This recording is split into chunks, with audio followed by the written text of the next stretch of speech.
mà đọt chỉ thay đòn tiếtបន្ទាប់ពីយើងការងារ limit ចូលរូបមន្តអឺ a ការ៉េដក b ការ៉េ a គីបដក b គីបឥឡូវយើងមកការងាររូបមន្តការងារ limit ដោយប្រើរូបមន្ត a សេគុន n ដក b សេគុន n រូបមន្តវានេះគឺ a ដក b គេថា a សេគុន n ដក1បូក a សេគុន n ដក2 b បូកចុចរហូតដល់ a b សេគុន n ដក2បូក b សេគុន n ដក1បាទហើយនេះ limit យើង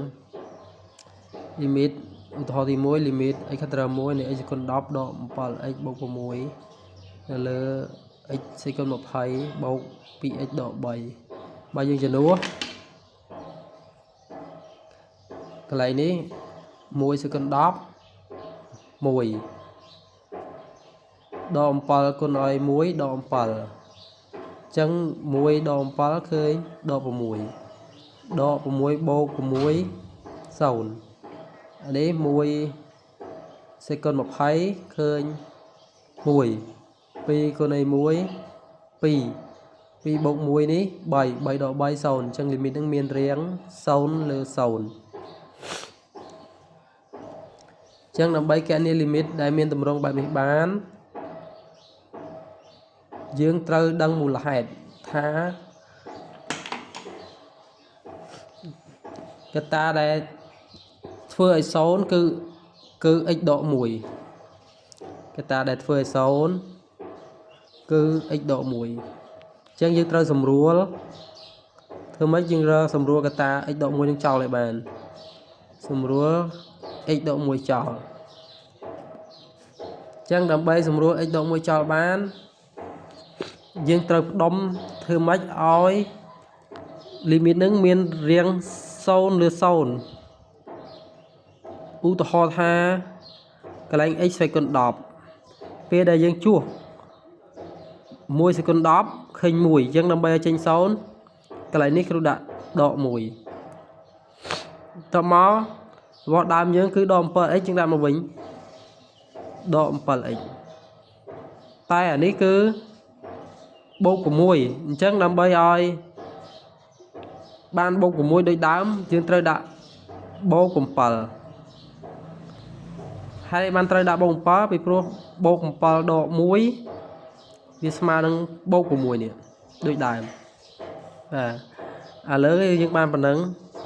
តមកអាក្រោមគឺដូចគ្នា x សេគុន20អញ្ចឹងដោយសារយើងចំនួនទៅវាឃើញ1យើងគ្រូដាក់ដក1នេះយើងដាក់បូក 2x ទៅដាក់មកតមកអានេះដក3ចឹងអានេះយើងដាក់ដក1ហើយអញ្ចឹងយើងដាក់ដក2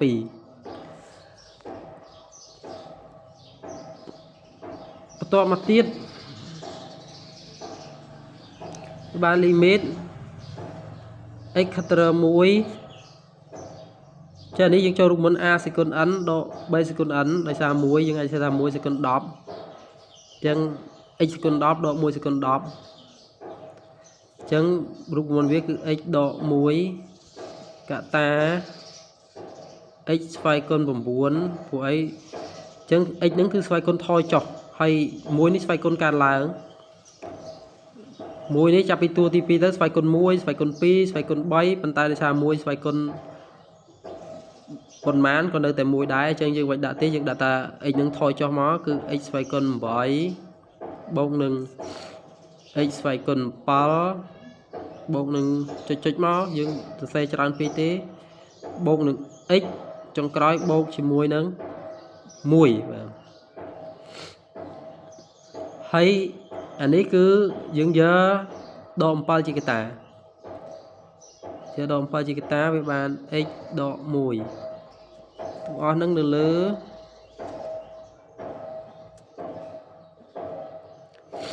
ដូចគ្នាដែរអានេះចូលរូបមន្ត a សេគុន n ដក b សេគុន n ថា x ដក1អញ្ចឹងស្វ័យគុណវាចាប់ពី19ចុះមក x សេគុន19ដេញមក x សេគុន18បូកចុច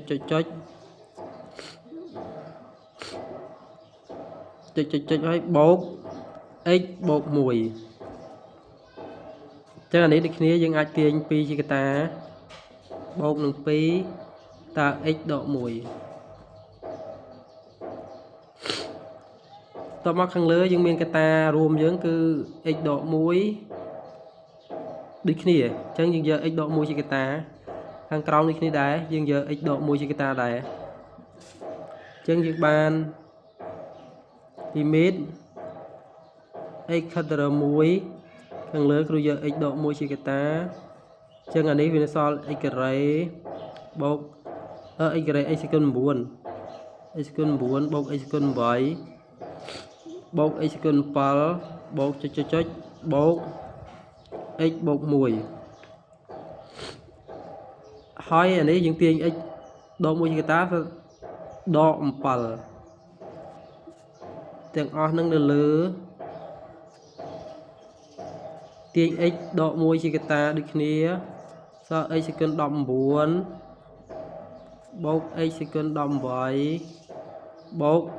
ចុចបូក x បូក1បូកនឹង2នេះដោយសារយើងយក x ដក1ចេញសល់បូក2នេះតមកយើងឃើញកតាដែលយើងត្រូវសម្រួលហើយគឺ x ដក1យើងសម្រួលវាចោលមកហើយសម្រួល x ដក1ចោលខាងលើនៅសល់ x សេគុណ9 x សេគុណ8 x សេគុណ9បូក x សេគុណ8បូកចុចមកបូក x 1ដក7នៅសល់ដក1នេះ1ដក7សល់ដក6អាក្រោមគឺ x សេគុណ19បូក x សេគុណ18បូកចុចអានេះបូកនឹង x 1បូក2បាន3បន្ទាប់មកយើងជំនួសយើងជំនួសមានថា1ស្វ័យគុណ9នៅតែ1ស្គុណ8ក៏នៅតែ1អញ្ចឹងគ្រប់តួនឹងសិតតែ1ទាំងអស់អញ្ចឹងបើយើងរាប់ពីស្វ័យគុណនេះ1មកដល់9នេះគឺបានបូកចូលគ្នាគឺបាន9គេថា1គ្រប់កន្លែង1ពីស្វ័យគុណ1មកដល់9គឺមាន9លេខ1អញ្ចឹងយកពេលយើងបូកទៅបាន9ហើយដក6នៅលើដូចគ្នាដែរពី1មកដល់19គឺស្មើនឹង19បូកជាមួយនឹង3អញ្ចឹងខាងលើនៅសល់3នៅលើ22បាទនេះជាចម្លើយ